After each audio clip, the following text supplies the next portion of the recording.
mitigating and aggravating circumstances. But the one thing you will not hear in this instruction is that you are to go back there and sit there and make your decision and not discuss your decision with anyone else. In fact, the judge is going to tell you in these instructions, she's going to Today is the day them boys about to get sentenced, man. To deliberate. Yes, your decision as to what sentence an individual sentence. You looking all sleepy? What's wrong with him? All through these instructions, in your deliberations, when you deliberate. This dude been looking sleepy the whole trial. Is he heavy medicated? About right? He can sue them and say he didn't even know what was going on the whole trial. Significance you give to mitigation in this case versus the aggravation in this case, or the aggravating factors. Because be honest, he doesn't look like he can stand trial. Like, at the time of the offense, he was 21 years old. Look at this guy. Is that mitigating? It is a circumstance you certainly should consider. It's up to you to decide whether a 21-year-old man, whether that is mitigating. It is young. It's very young. Everyone in this case is young. But other than Rashad Murphy and his cousin, they were in their late 20s and 30, I think 29 or 30. 21 is young. It is. And it should be considered as mitigation. But it's up to you, each of you, to determine what weight you're going to give that or significance you're going to give that. No significant history of prior criminal activity. That should be given weight.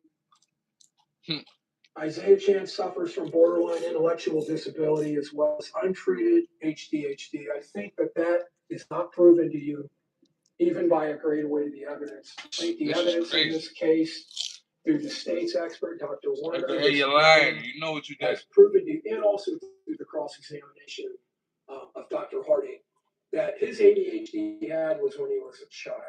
That's when he was a child. Was it untreated? Yeah. You know why it was untreated? Because that defendant, Mr. Chance, has a wonderful, loving, caring, involved mother who was concerned about him and having Ritalin and other drugs pumped into her child. And she decided against it. Some people decide to have their children treated with that, and that's fine. But she decided against it. And Dr. Warner told you she did not find any evidence, none, to suggest that he suffers now as an adult from ADHD. He was diagnosed with it in the schools by somebody. But you all heard Dr. Eisenstein testifying on behalf of Davion Murphy told you young men or young children, little boys, are frequently diagnosed in the school systems with ADHD, especially a decade or two ago. Lots of little boys were diagnosed with it.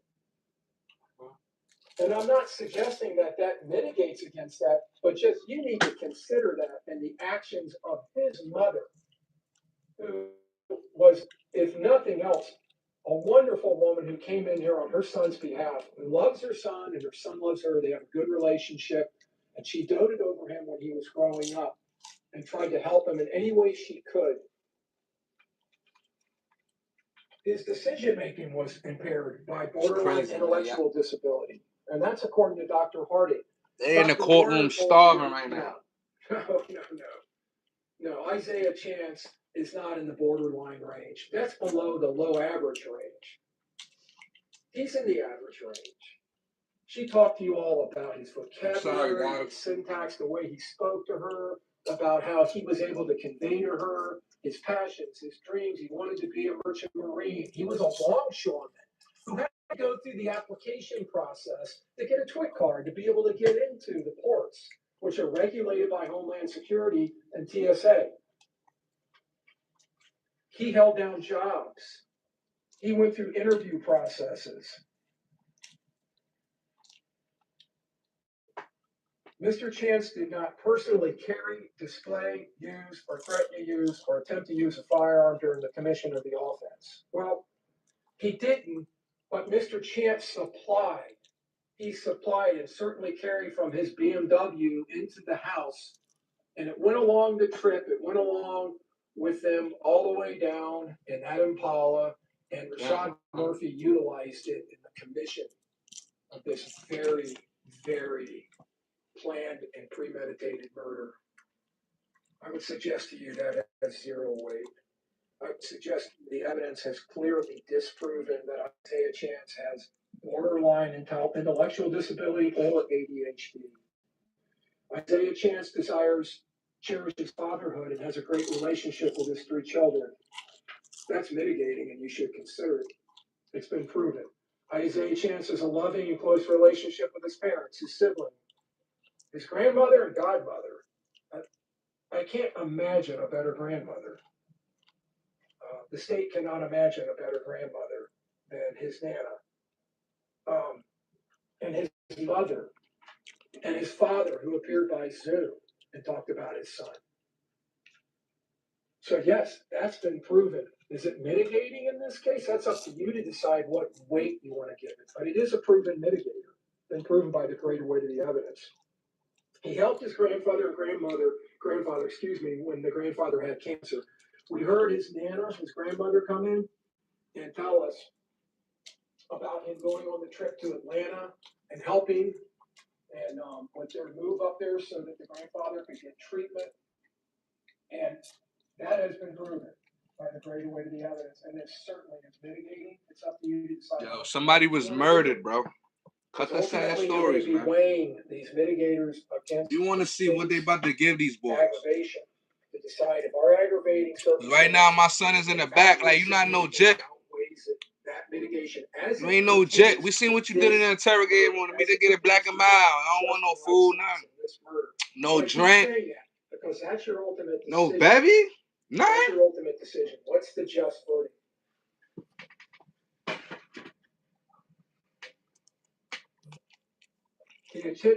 Oh, PT, they already know you a savage, PT. They already know you. What you want? No doubt about it. Those are strong Christian people. No talk. And they raised him. Although his grandmother didn't want to agree with Miss Doherty that he was raised in the church. And that's fine. That's understandable. The state has is completely understanding of that. I'm sure she didn't trust us as advocates in this case. But the point came across very well. I just need to get some clarity, though. They from Jacksonville, but which one of them boys is Z? He was motivated preparing. Who's Z in this? Merchant seaman. That's been proven. That was talked about also by our doctor, Dr. Warner. He was described as quiet, respectful, and a nonviolent child by family members. He was. And you can remember his mother and father describing him and his grandmother. It's not only quiet, respectful, look, but smart. See how fast? Smart. He was a smart little kid. And he's a smart man, as Dr. Warner told you. They gonna appreciate a thought Skyface. His ability to listen. Communicate. He has the continued support of his family. He does. That's clearly proven. He has a son, a brother, a grandson, a father whose life has meaning to others. I think these are getting repetitive, and there's a total of 18 of them that apply to him. And again, as to Mr. Chance, the state of Florida is seeking 2 extremely powerful aggravating factors. This was a cold, calculated, premeditated murder, and that he was a gang member, which lays at the heart of this case. So it's not, the judge will tell you, a mechanical process or a numbers game. Well, I thought I had a slide there. It went somewhere. But she will instruct you that it is not simply adding them up. And that makes sense. You need to. Yo, these boys is about to get like 170 years, 180 years. You gotta understand, this is Florida. This is what they say. You about to get them football numbers, homie. And maturity because of his young age. Well, you about to get them football numbers, homie. His family talked about that. So the state has like Z. You about to get them football numbers, homie. You may want to consider his background, character, or and I don't wish that on no Z. I don't wish that on nobody. Right now, you see, I see the courtroom empty. Isaiah Chance's life. It also portrays this, and you saw it in the cross-examination of these witnesses. Shorty with the wet and wavy look like she been coming. She like, yo, give them what y'all about to give them. Like at this point, he had loving people around him. He had his mother. He had his father. He had his grandparents, his Nana and his Papa. He had, his mother was separated or divorced from his father, But then came along Mr. Nix. Mr. Nix, you remember Mr. Nix? Who has that wonderful program he runs in the streets of Jacksonville? People was walking out the courtroom like it's barely people in there, right? I mean, this is an angle they showing. Who was not blood related to Isaiah Chance and his siblings, but would pick them up from school. The man who wouldn't accept one-word answers when he asked Isaiah Chance, "How did school go today? What did you find interesting? What subject matters?" And other conversation. He would pay attention. They about to get 140 years the military or more. terms he was using. But he would spend time, and that's what parents are supposed to do. What better father figure? What better role model than that? Sean Gaffright about to get like 100 years, which is part of this SEAL program that he runs in Jacksonville. He couldn't have had a better environment, a loving, caring, supporting people surrounding him as he was raised. He had every opportunity. He was taught, as Nana told you, right from wrong, taught about the 10 Commandments.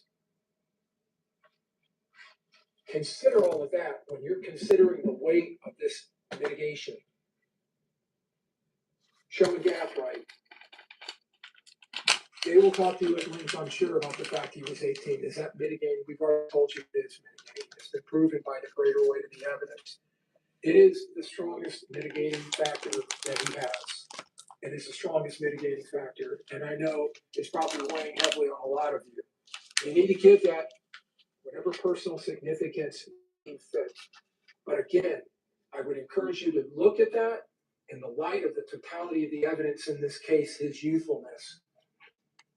Their own witness, his corrections specialist, who has worked at all of these jails and worked at all of these prison facilities and been around all kinds of inmates, from maximum security prisons all the way down to women's prisons, all types of programs, told you this defendant, Sean Gaffright, is mature and he can handle himself. He can handle himself. And we saw that in the evidence in this case. We saw it in the evidence in this case. He's saying he ain't no kid, bro. He shaped like Victor Wembanyama. Like, his behavior and how he like I don't even know, bro. This individual, Mr. Gaffright, drove this enterprise. He drove it. He over there looking like Victor Wembanyama. Like, it's crazy. He provided the fire that was directed into Charles Jones' body and into multiple other places, including Camilla Bentley's arm, and potentially into Xavier Edwards and Gino Norris. We don't know because those projectiles were not removed for health purposes.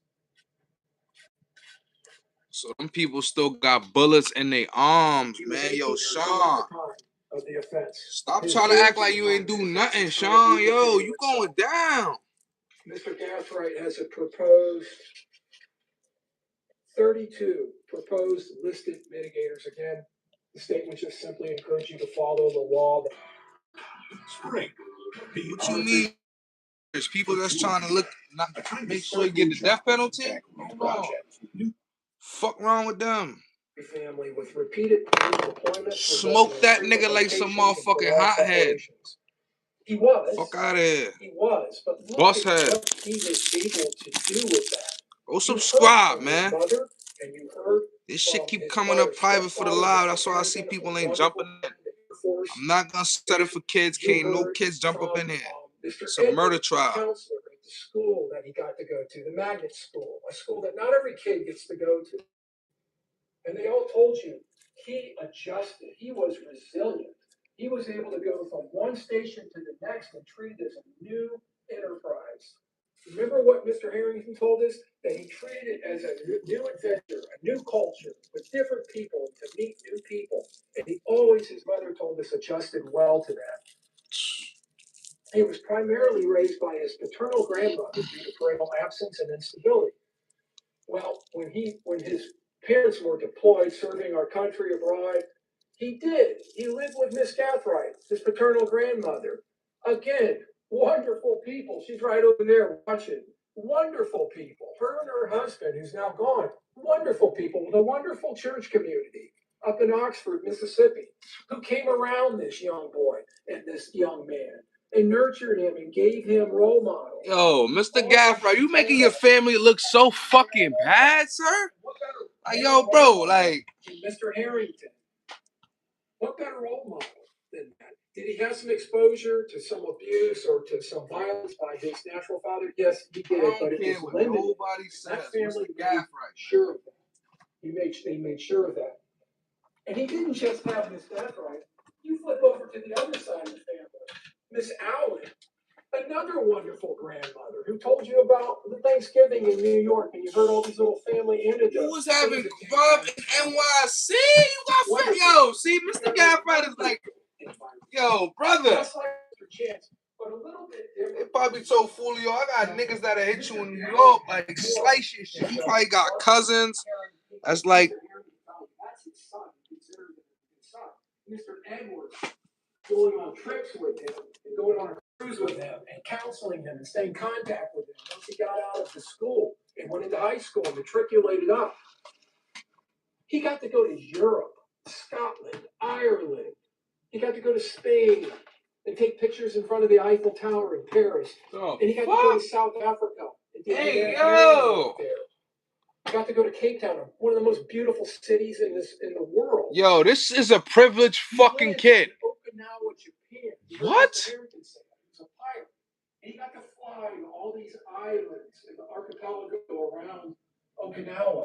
Imagine that childhood this man had. All the opportunities, all the care, all the support and the love. Yo, I can't believe this right now, man. Compare it, 18-year-old. Do you guys hear what they're saying about Sean Gaffrey? Early morning hours of June 23rd as he haunted Paul Jones. He was the driving force in this conspiracy, no doubt about it. Just like Mr. Chance's surveillance, it never could have happened without his participation. He is up to his eyeballs in this conspiracy and murder. He lacked a stable male role. That has not been proven, folks. I'm sorry, that has not been proven. You can't march all of these wonderful people in here and believe that. No way. Those grandmothers and his mother.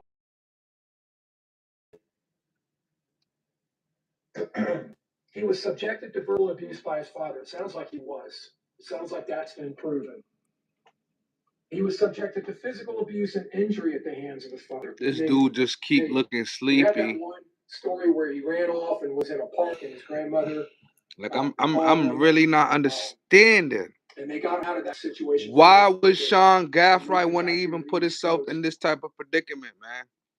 He lived in an environment marked by fear, conflict, and lack of safety in his father's home. Maybe, but not for. Why would you want to place yourself in such a predicament in such an environment? Formation and belonging in adolescence. It's crazy, man. Sean, why put your? They just. You rely upon the evidence. He experienced isolation and a difficulty adjusting socially after relocation in adolescence. I would suggest the evidence is to the exact contrary of that. To the exact contrary of that. He was susceptible to influence due to his age. Did the evidence reveal that that defendant was susceptible to influence or that he was the influencer? Look in the evidence as far as that mitigation, because I don't believe the state would submit to you that. That dude is cooked. You like you angry at it. Where can you go? In an unfamiliar culture. He had been here in Jacksonville for several years. Where can you go? I believe maybe in his testimony tried to paint it as a violent environment that he was dropped into. Look at the evidence. Look at where he lived.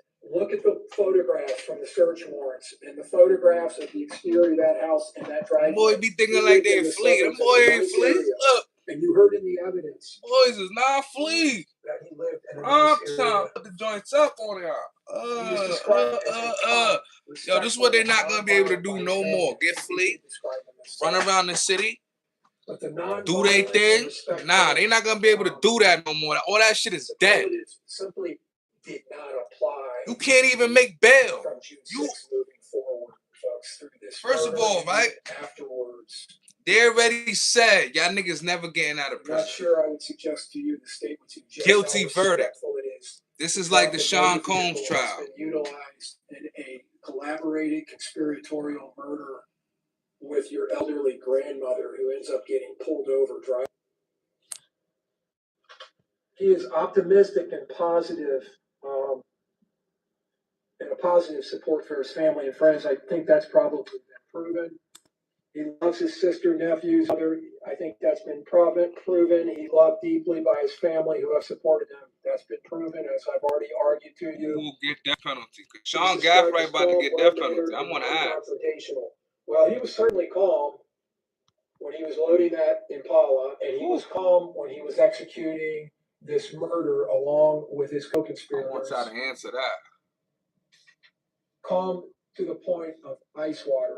Put that shit in the comment section. I see people jumping in, jumping out the chat. I don't know how, but it ain't showing. Maybe my shit's lagging. I don't know why. I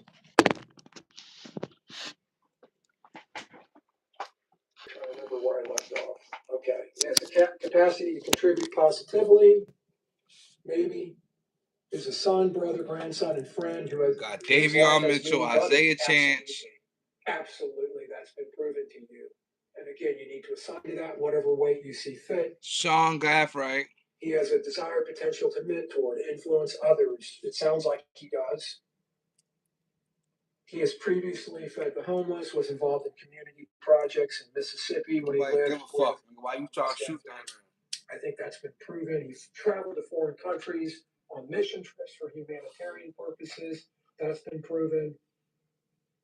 He participated in educational international travel programs with exposure to broader opportunities. Absolutely. Absolutely. The environment that Mr. Gathright and Mr. Chance grew up in, very, very similar. Wonderful grandparents. A wonderful and committed mother. Wonderful support systems from Mr. Nix or Mr. Chance to Mr. Harrington or Mr. Gathright. But what separates these two defendants is the opportunities and possibly the material well-being of the family that Mr. Gathright grew up in. He lived in Japan. He visited Europe. He had every single opportunity. He went to a magnet school, traveled abroad.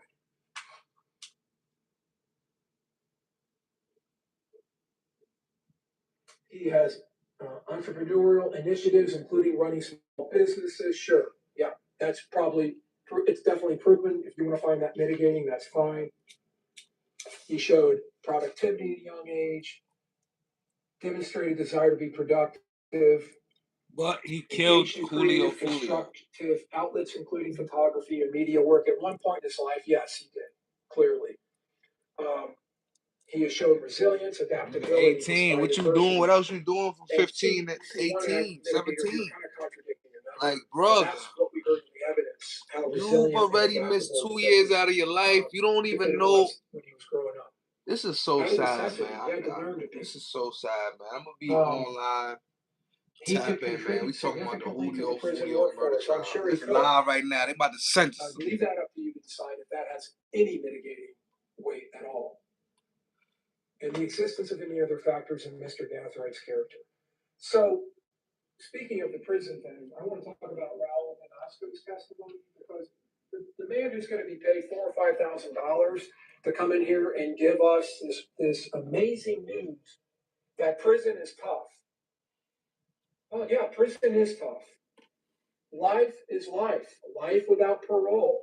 That's a tough sentence. Is it punishment? Because you've heard that kind of all through the beginning of this penalty phase. Life without parole is punishment. Yeah, it's punishment. It certainly is punishment. And a death sentence is punishment. You need to decide what the appropriate sentence is. It's not an issue as to whether it's punishment. It clearly is punishment. It clearly is. And as if he's sentenced to this, on this crime, Mr. Gathright, to life in prison, he will be at a higher post-custody level There is some modification Mr. Bonasco told us could occur to his work and to his living environments, but it's not maximum security death row. It's a different whole ball of wax. You remember the whole Real air killers up conditioning there, argument? Sean. I think everyone here knows what air conditioning No is. hiking, And no it doesn't exist on kayaking. death row.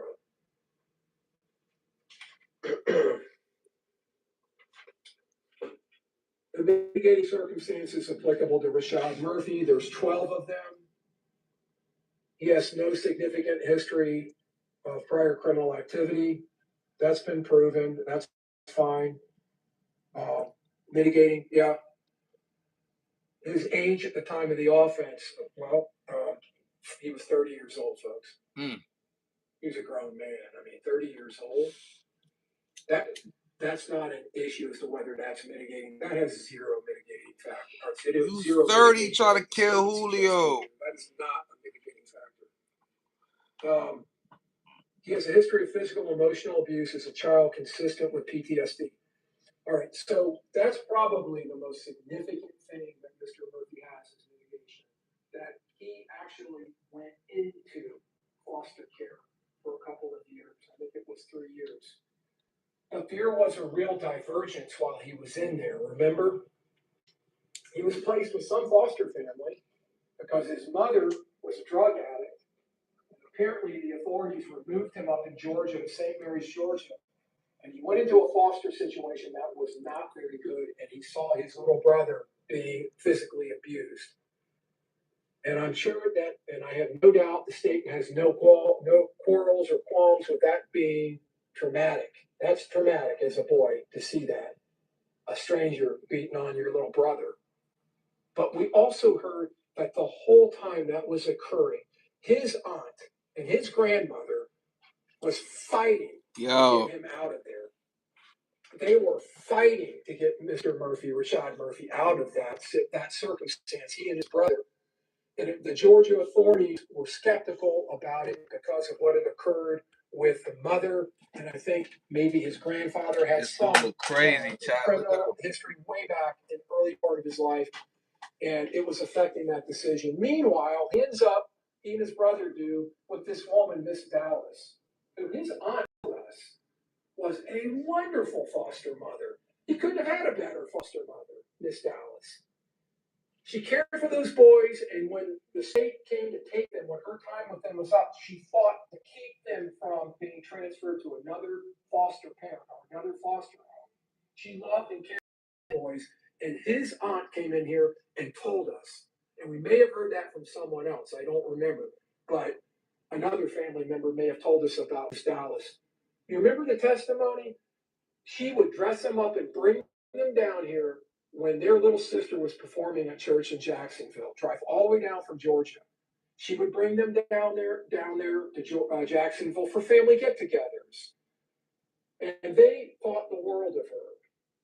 But after about 2 to 3 years, Mr. Murphy went back to his family, went back to that environment that he lived in, which was a loving, caring environment outside of his mother. It was a loving and caring environment that he had. His aunts told you that in their testimony. He had and maintained a loving relationship with his family and friends while he was incarcerated. He absolutely did. He developed religious and spiritual awareness. Well, apparently he has. We saw some certificates where he's been doing that and trying to help out with Bible study. He loves his children, has been a good father to them. It sounds like he has. Sounds like Miss Steiger told us that. And I know his aunts told us that he loved his children, or does love his children. And again, another aggravator, a numbered one, it talks about him being removed from his home, placed into foster care. The state would tell you that most likely that's the most powerful mitigation he probably has. He has no prior felony convictions. That's true. We stipulated to that. He has displayed appropriate behavior and the ability to follow rules while incarcerated. That's fine. If you want to find that to be mitigating, he's in a controlled environment. And then any other existence of any other factors.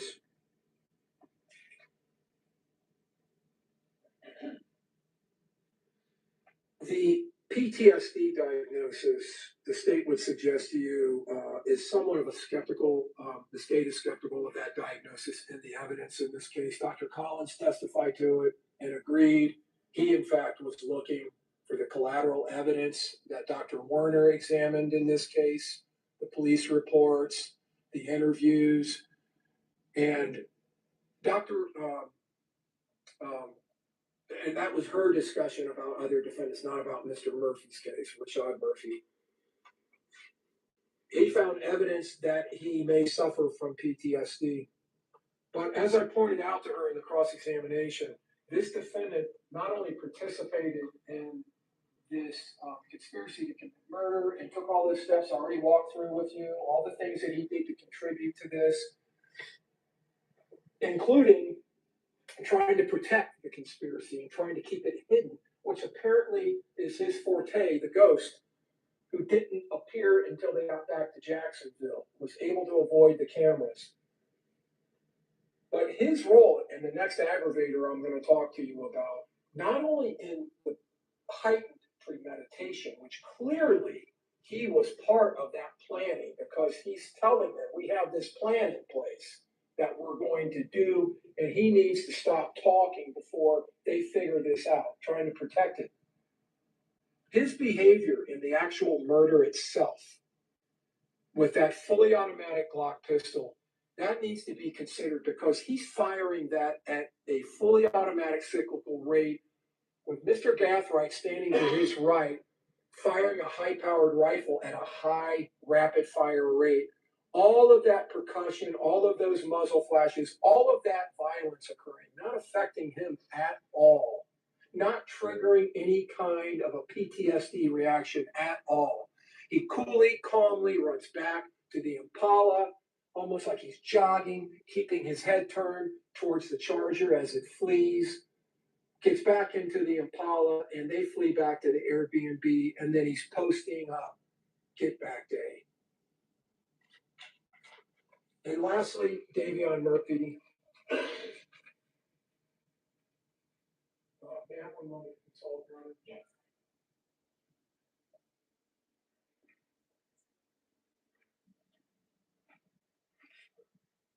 So, Mr.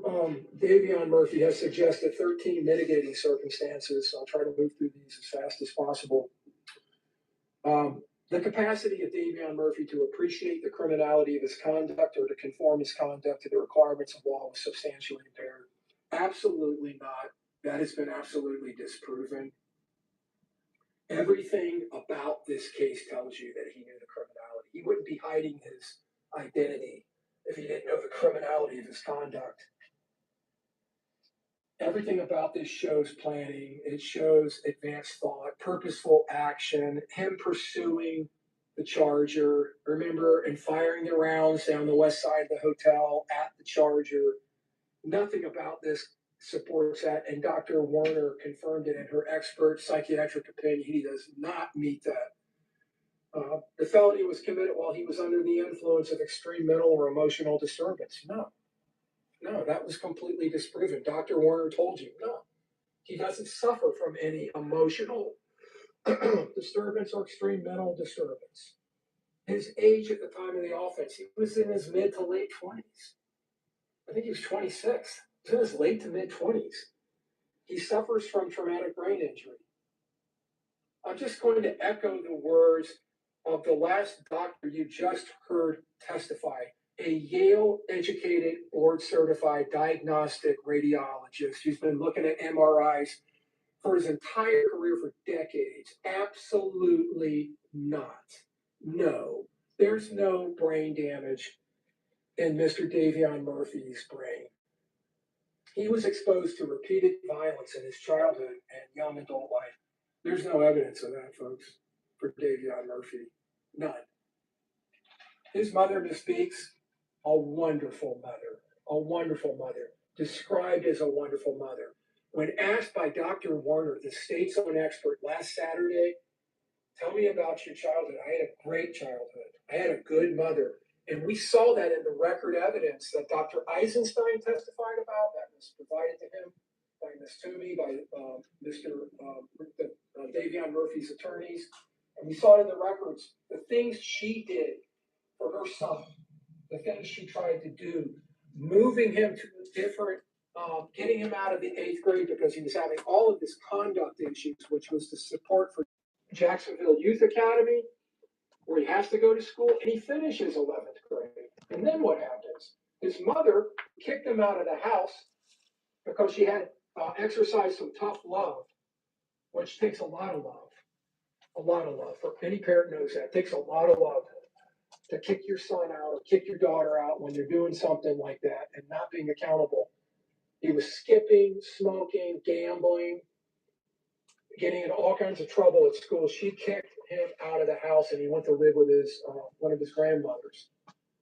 But in 12th grade, after he graduates or gets through 11th grade, she goes and petitions the high school here in Jacksonville and gets him back into school. And he finishes his 12th grade year. He doesn't graduate with his class. He later gets his special diploma for high school. There was no violence in his childhood. This is a young man who learned how to work. He learned how to work a 9 to 5 job, and we saw that in the evidence. All the jobs he held for months and months and months. In fact, he taught his younger brother, was transported down here from prison to testify for his older brother, and told you. Yeah, Chad, this is crazy. Insane. These guys are looking at 50 to 100 years. Let's just be 100% honest, right? They deserve the 50 to 100 years. This was a premeditated murder. Let's say if it just s- um stayed at the music level. This is what I'm saying. Ever since the death of Tupac Shakur, and then ever since the death of Biggie Smalls, the rap beef has elevated to another point. This is why I'm gonna be live today discussing this. There's a lot of media outlets now that get to source these beefs. These are beefs that are sourced. So like I know they're not getting to the media outlets, but let's just say there were some media outlets spicing this beef up a little bit. And we're gonna go back and track that down. I'm even talking about media outlets sitting with the people who had beef with Julio Fulio. And even I believe Julio Fulio sitting with some media outlets discussing this, even going with a damaged toe. And at one point, I believe he had a something on his fingers or arm strap sleeve or something. So let's just get into that. When you guys check out the live, you'll see what we're talking He about. taught me how to work a 9 to 5 job. He taught me how to be responsible. Yeah, and another thing, whenever we're live, we're keeping this live rolling. I don't, it doesn't matter if you're in or you're out. Um,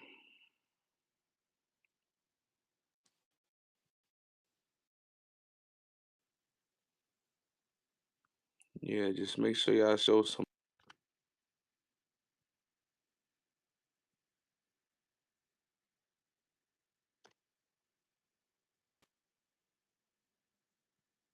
And what else did that young man tell you about his older brother? That Davion, at eighth grade, 13, 14 years old, when his mother had to be hospitalized, when Miss Peaks had to go to the hospital, this defendant takes over. He takes over the household. He takes over the chores. And This guy is basically saying all of these guys are well smart enough to know what exactly they did. Like this is what he's saying. This is what the state is. This is what the state does. The state is not here to make them look good. Other than that, he would have been pointing out the good things and then saying, "Nah, I agree." He traveled the world. He didn't have problems at home. Oh, he did have problems. He did have ADHD, but does he still have it now? This is the reason. All these things leading up. Like this guy is making furious. sure His the other face is just. siblings do the chores and keep. Hold on. Let's pause this real quick. To be like, yo, this is what the killer looks like. Instantly, they're like, dude, that's him. That's him. And this is The who they're house grilling up right to the now. standards under Miss Beek's standards. He cooks for his siblings. This defendant.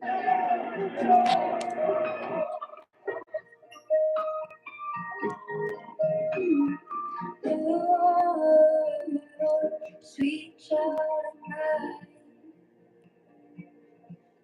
Line range of intellectual disability. It's in the low average range, but not in a range that disables him or keeps him from being able to work or keeps him from being able to recognize the fact that he needs to avoid the ring camera at the Airbnb the day before, or keeps him from understanding that when they're committing this murder, in order to keep the victim from knowing they're there and taking off and fleeing, that he needs to conceal himself and hide behind the cars and take up a position. Because you remember, he was the backup singer in this performance. He was the backup shooter to prevent flight as a hedge against the victim escaping. And he sure fulfilled that, didn't he? He came out of the shadows with those giant fireballs coming out of that 300 blackout. And it didn't prevent him from understanding that he needed to hide his identity. He needed to wear dark clothes to stay camouflaged in the darkness of that night. And he needed to hide his identity with a ski mask. You didn't really probably need Dr. Warner to tell you all of that. Davion Murphy grew up in a household of financial strain. I think that the young man yesterday from the prison told us when he was being questioned, it's not like we were living in some mansion or something. So, yeah, I mean, it was a caring, loving environment, but we didn't have a lot of money. It doesn't give you the right to try to go kill somebody who's doing more well off of you or just trying more. This is what I'm saying. A lot of these people don't want to try or attempt. You need to try or attempt. It doesn't matter. You see, right now I don't have 100 million viewers, but I'm trying. This is all I'm doing. I'm reviewing. I'm reacting to the Julio foolio murder case. Listen, that's all they had to do is turn the other direction. Turn the other direction, man. And shout out to that kid, young 23, man. Like he was good too.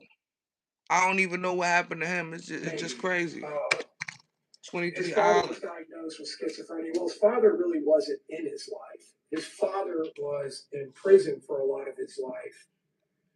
You heard his uncle who came in and testified about Davion's upbringing. His father was incarcerated for life when he was 12 years old.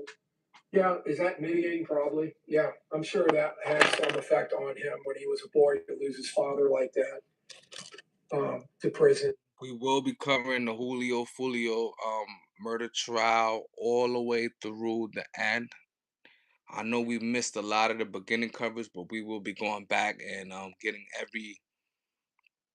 all the little bits and pieces of this trial to see what they missed and what they could have done better. Because this took a little while, but let's just get this. Let's get to this. He took on a parental role. We just talked about that. That basically contradicts the litigator that he has borderline range of intelligence. He's loved by his family, no doubt about that. No doubt about that. And the existence of any other factors. I want to go back real quick before I leave Rashad Murphy. Because, folks, unlike the guilt phase of this trial, I'm not going to have a rebuttal argument. I'm not going to get up here again. The way this works, since we are seeking to have you sentence these defendants to death and their lives are on the line. Oh my God! Did you hear him? State doesn't quarrel with this at all. No quarrel with this. They get the last word. All right, they get the last word. But I want to talk about Rashad Murphy one more time. There was something I didn't speak about earlier that was significant in that mitigation. Rashad Murphy, he His aunt told us that the grandmother and the aunts wanted to help him to pursue his passion. That Rashad Murphy was a successful football player. He excelled. And they let him go to live with a relative in New Jersey to play on this team up there, this high school team, to give him that opportunity to go up there. She said there was a video, and I think you all probably know what they're talking about. They make videos of highlights to try to get kids into college on scholarships. That's what these people did for that young man. That's how loving and caring they were. I just wanted to mention that before I forgot about it. When you're considering the weight of these mitigating factors, consider what's also been proven alone in the mitigating factors. That all of these defendants had people in their lives that loved them, cared about them, that were role models for them. They never went without that. None of them did. Both the Murphys, Mr. Cathright, Mr. Chance, Mr. Cathright and Mr. Chance, both of them had every opportunity to grow up to be productive men and citizens. So I want to talk to you about weighing aggravating circumstances versus mitigation. Well, I'll come back to that in a minute. So I want to talk about this aggravator, and I've been up here for quite a while. These three defendants, the three shooters, knowingly created a great risk of death to many persons. Knowingly created a great risk of death to many persons. And I want to go through this with you one more time. These the dudes who be trying to smoke Big Zod. Now I can't even do none of that. Like, I don't wish this on nobody, man. Like, if you got beef with somebody, yo, squabble up, like how Kendrick said. Like, that's a lot. That's what I'm saying. Like, it's a lot of.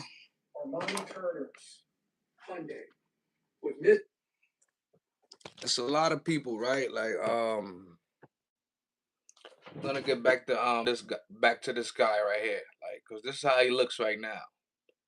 This is how he fucking look right now. This how he fucking look right now. All sad and shit. But listen to what the people saying.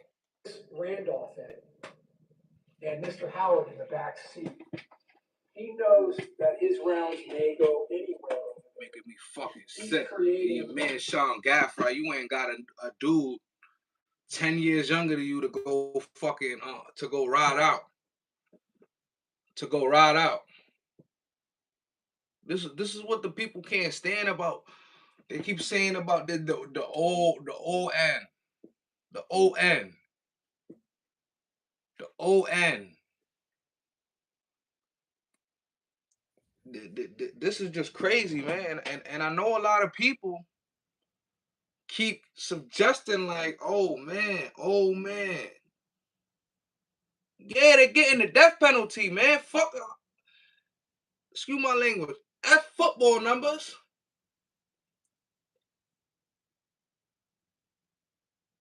Boy, you about to be on that chair, man. Yo, it took a lot. It took a lot. It took a lot. It took a lot. It took a lot. It took a lot. Man, they had Boosie on death row. Do you know how hard is it to fight and get off of death row and then get out?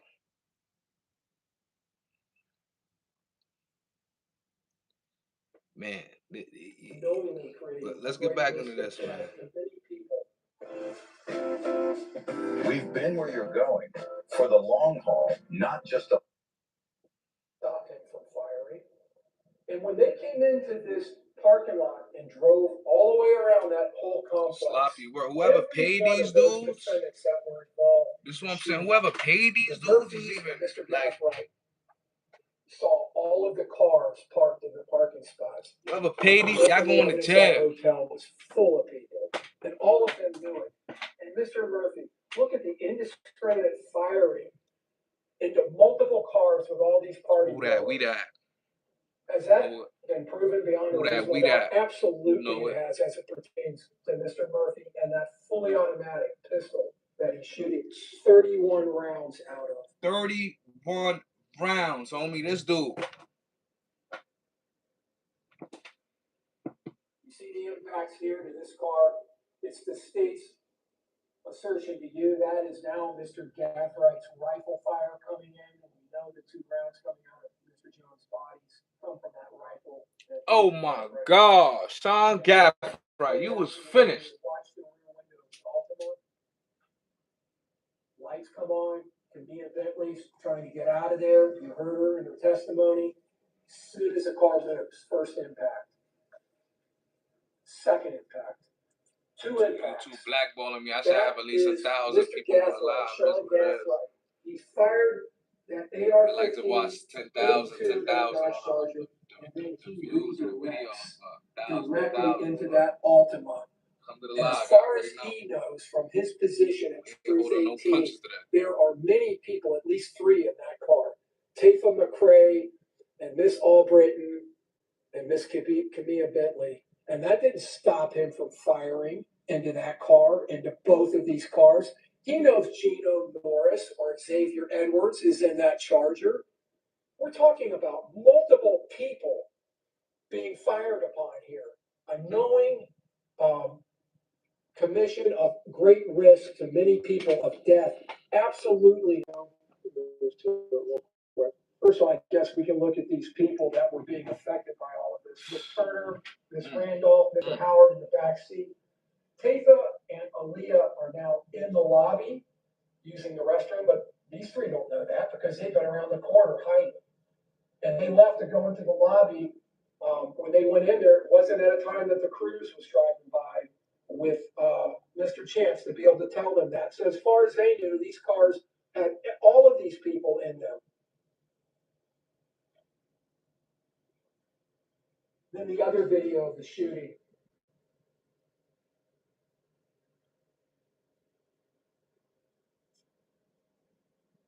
And Mr. Gathright is now firing into the Charger. Watch his muzzle of that rifle. Right there. He turns and redirects his fire into the Altima. No hesitation. None. He knows he's firing into cars that hold multiple people, and there's absolutely zero. This dude put the rifle like this. Like, what? We watching the video right here. The Charger starts to move. You see like, you about to get the death penalty thinking, like, in your head, you was on Call of Duty. Into that car. And now comes the Charger, so he redirects fire into them. Now, beyond these cars is 40th Street McKinley. 40th Street McKinley, a busy road, and he's firing towards that road. Indiscriminate, with impunity. Yo, how young and they said all in all. Driving over there. Look what happened. Continues to fire. Them recruited a whole bunch of dummies. Look what they did. A whole bunch of dummies. His fire is going northwest.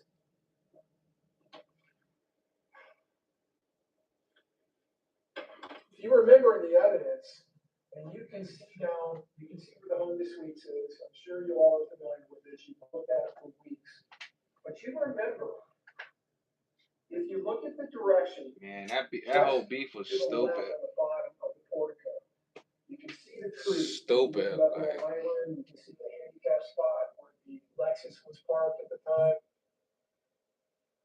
Mr. Gathright is directing his fire at that Charger as it's passing through. Look at this dude right there. You about to get like 100 consecutive years and the death penalty. So you never even gonna see like they could give you death penalty at like 90 when you like 80 years old if you're still alive. Like, yo, just kill him, man. His date's here. 10-year-old son and his 6-year-old daughter here from Ocala to go to the Lowry Park Zoo.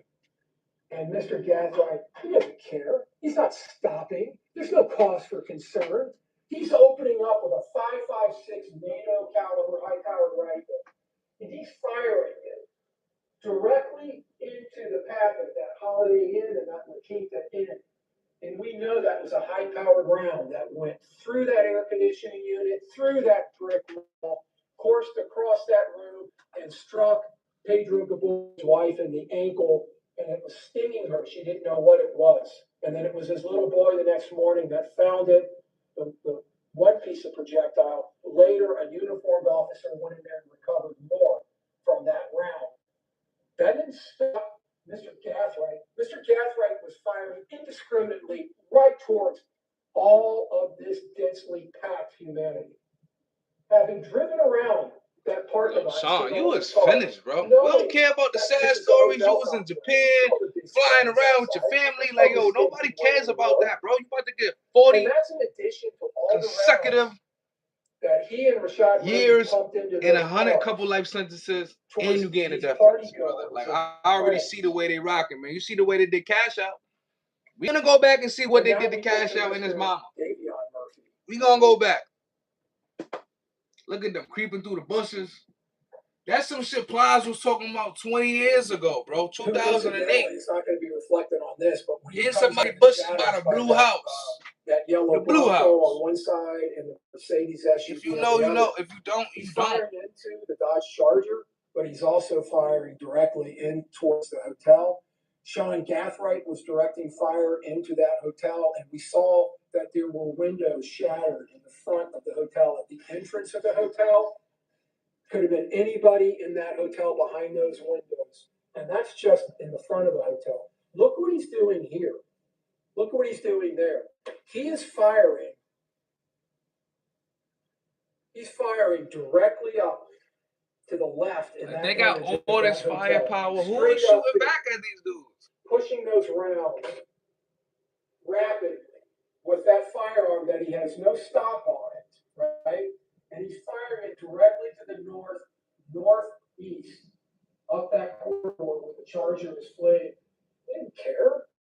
It didn't stop him. The thing is, there are hotel rooms lining that west side of the hotel. And we heard Audra Agramonte tell us. Remember her? The woman who came here from Palm Beach County with her husband and her daughter and her daughter's boyfriend. They had put the daughter into or checked her into a dorm for Somerset. They're saying now that Julio got hit with the 300 blackout. That's Davion's. The gun Davion was shooting. So let's see. At USF at the University of South Florida, and her and her husband and the daughter. Yo, these dudes ain't learned from TK, man. These dudes ain't learned from what happened to TK, bro. TK is never coming out. This is what I just said earlier, bro. Rest in peace to Triple X. I was on my Twitch. Y'all already know.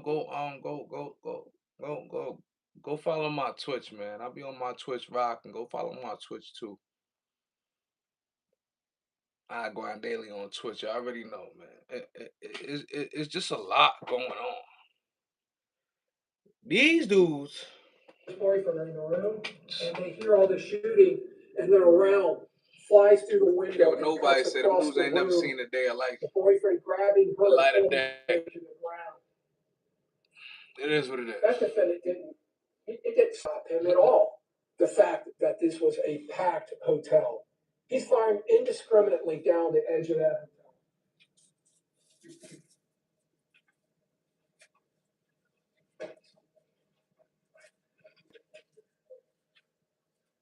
I just want to point out one thing, and it really shouldn't be any of your all's concern at this point. You heard a question asked of Dr. That's what I'm Eisenberg saying. I earlier, hear dudes talking about like, Murphy is right or left-handed. And they say let's go sit. Like, dude, it like had nothing to do with Dr. Eisenberg's opinions in this case. all of it, like, man. All right. So I just what want to stream and do you can be YouTube assured of in and this react to case stuff is like that your this. guilty verdict rests on mountains of That's evidence. it. There should be no doubt in your mind. At home, blowing That's my already lead. been That's proven. it. That's already been proven. But it's clear in that video that Mr. Murphy I don't know what's going on with none of that. Hand, not his left hand. And there's a reason for that. Because if This he stuff used his don't left hand, scare there's you. no I don't know reason. what does. Because of the brass catching. He'd be right up on the Everybody muzzle. tough now, right? You got some There's a streaming reason money, you he's tough. using his right hand. It's out of necessity.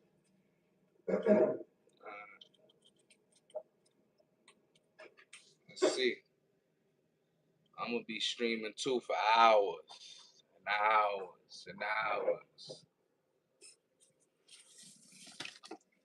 You about to put the And of streaming course, to the test. we know Hours. Mr. Murphy, he's Oh. not embarrassed, he's not shy. Oh, my man was in the interrogation room like remorse this. over what he did, his role in this case. This is because him he in the hated interrogation alcohol room in the like interview this.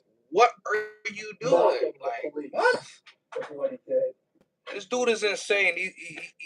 He's a psychopath. That aggravating factor alone, placing many people at great risk and knowingly placing many people at great risk of death. Think about that. Think about how heinous that is. How heinous that is. That you're going to treat all the people in that hotel, all the party goers, as just fodder. They're just fodder for these killers because they're going to kill Charles Jones no matter what. And that's why they brought that overwhelming amount of firepower. And they were going to lay down a barrage, a wall of lead. And anyone that got in the way, it didn't matter to them. It didn't make them hesitate. They had zero reservations in the evidence about that. And that is an aggravating factor. That is an aggravating factor.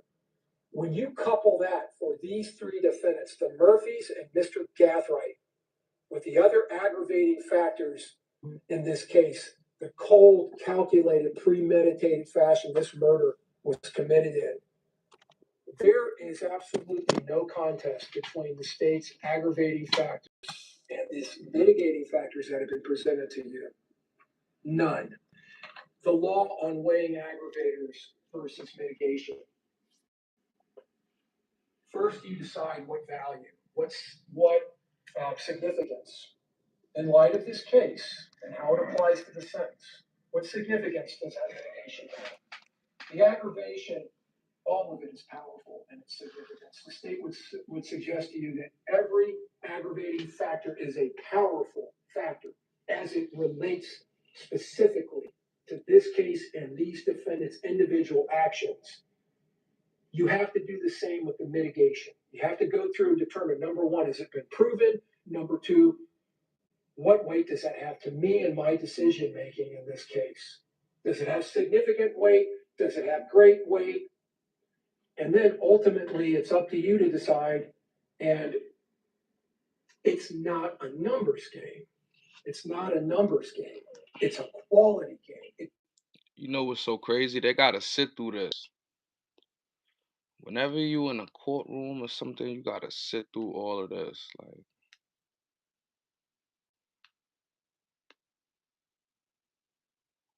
this is just insane and crazy. It's the quality of the aggravation.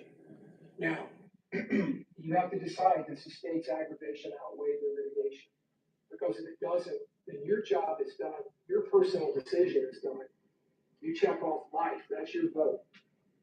If it does outweigh the mitigation, then you can sentence them to death. You remember that Oh all the my way back God. to jury selection. And it's the state's suggestion to you, each of you individually, that the aggravating factors in this case prove to you, they should prove to each and every one of you that the just verdict and just sentence in this case is one of death for each of them. For each of them.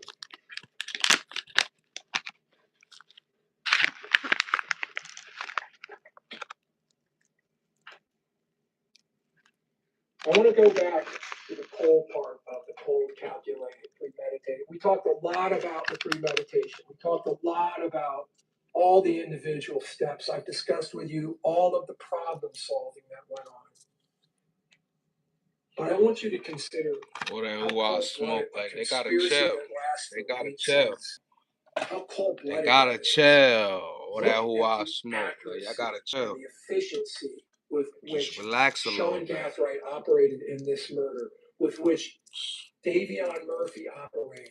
Oh, with no punches. Like, No what y'all talking hesitation about? at all in anything that Mr. Davion Murphy did. From the time he came out of that car, I'm telling y'all, masked all off, this had really his mask starting the on, had his system, man. studs on, keeping himself hidden away in the shadows until the I'm appropriate trying time to that he remember came if I out, did get he into started any fights unleashing while I those was in fireballs Florida. of But gunfire. nah, I was really And extremely then on to that. turn and pursue and that tenaciousness We and was that really purposefulness, good. and then Like, to immediately turn after firing to go Everybody back was vibing. immediately, to flee, to get away. I All just of don't this, understand all how of those they say things. Jacksonville Sean is Murphy, like too. that though. It doesn't just suggest that they all had ice water in their veins. It suggests that they all were acting with cold-blooded lack of any kind of emotion. This was just simple business. From loading that Impala to the way and the manner in which this murder happened, it was all business. This is the kind of teamwork and premeditation that puts rockets in space, folks. That's what this is, and the kind of problem solving. But when you want to talk about coldness and cold-blooded, we already saw the social media posts from Mr. Chance and Mr. Murphy. Don't forget about this. This was right around noon.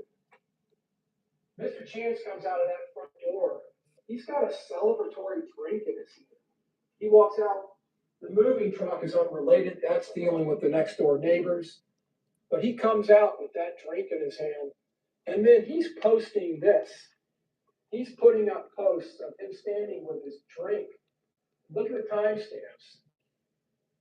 Look at that. That's like around 11 o'clock.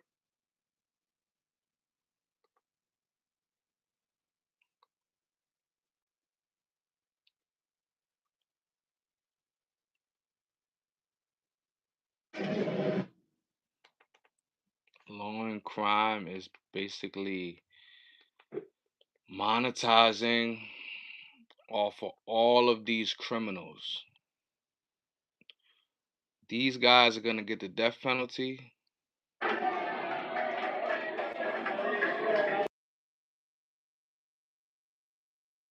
Like I said, these guys are gonna get the death penalty. There's nothing they could do about it.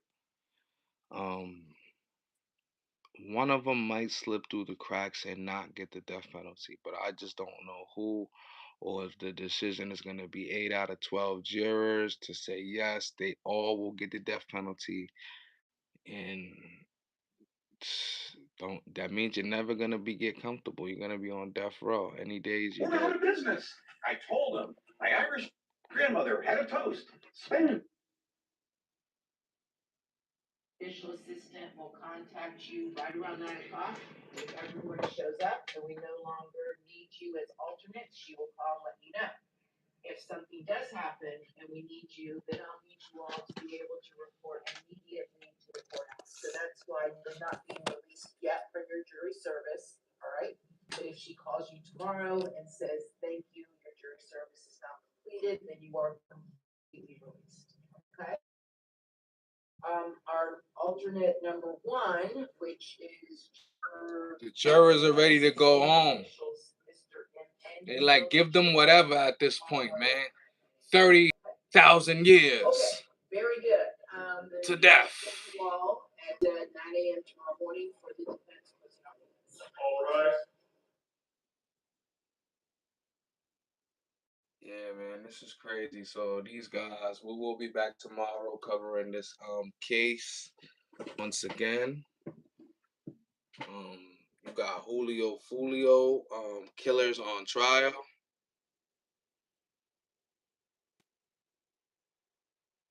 This guy's over here, Sean Gaffright. I feel like he feels like this is a fashion contest. He has the specs on, really cleaned up. And I understand. You're in the court of law, so this is what you might want to do. So, bro, all of this evidence against you is saying otherwise. We know you were the privileged kid. So this is why. This is why when you go up top, they're gonna be on your ass. They not playing with you, bro. Kicking your homies while you. This is why some of the evidence I'm about to go review, because some of the stuff they were saying, they didn't even want him in.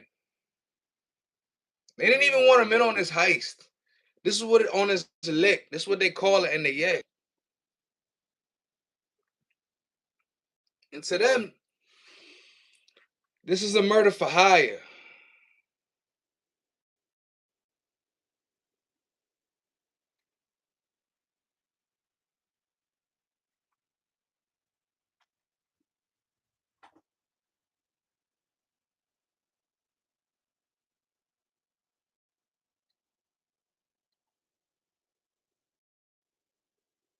So for now, they're gonna be back tomorrow, and yeah, we'll be back as soon as they live around like 8 a.m. We're gonna be on it.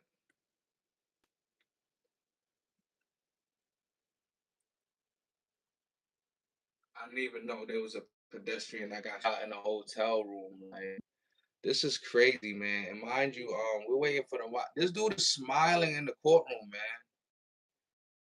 This dude is smiling in the courtroom, dog. That's crazy. I think he's looking at his kid or the baby or something.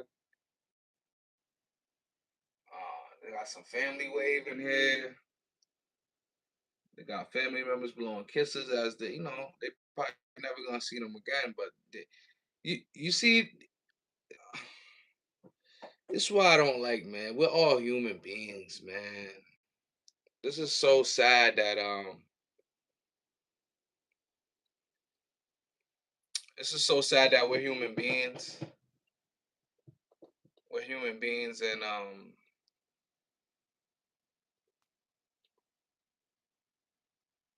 it's just so tough, man. It's just so tough. It's just it just doesn't make any sense. You understand what I'm saying? It just it just doesn't make any sense. You understand what I'm saying? It just it just doesn't make any sense. You understand what I'm saying? It just, I'm back on one a little bit, but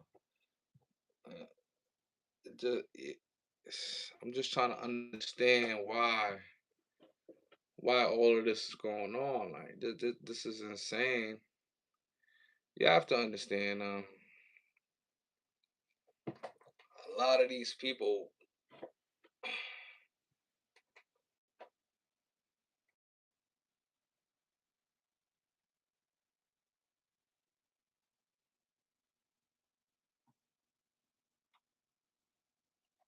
like they murdered Julio Foolio, man. What do you want to Let's get off this, man. Let's get off this, man, for real. Let's talk about some real spill shit. I'm about to jump off this live and get on.